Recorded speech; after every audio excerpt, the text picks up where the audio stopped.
CST reparti pour un tour. Comme chaque année à cette période, la compétition de tennis Roland-Garros a été lancée à Paris et l'événement a démarré avec un émouvant hommage à Rafael Nadal.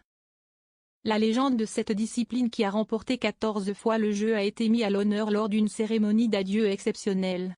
L'Espagnol a plusieurs fois craqué lors de ce moment intense, face à sa famille, ses principaux rivaux et un public en pleine euphorie. Après quoi, les premiers matchs ont été disputés. Et CST en alternance sur France 2 et France 3 que les téléspectateurs peuvent tout suivre en direct.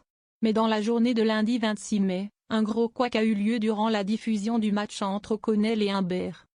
En effet, pendant près de 2 minutes, CST le reportage de France Info qui a été visible à l'antenne de France 2 après une page de publicité.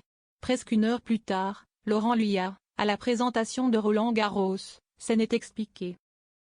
Je voudrais vous présenter nos excuses parce qu'il y a 40 minutes environ, lors d'un retour de pub, vous avez vu l'antenne de France Info pendant 2 minutes. Cela a dû évidemment vous surprendre, CST dû à un problème rencontré en régie de diffusion. Encore une fois, toutes nos excuses pour cet incident, a-t-il déclaré alors que tout était bien retourné à la normale.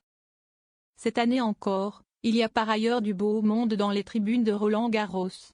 Yannick Noah a notamment été aperçu avec sa compagne et leur bébé de 7 mois. Kilani, tout comme Anne-Sophie Lapix, au cœur de toutes les rumeurs, au bras de son mari homme d'affaires, Arthur Sedoun. En outre, les joueurs du PSG ont fait le déplacement à quelques jours de jouer la grande finale de la Ligue des Champions à Munich contre l'Inter Milan.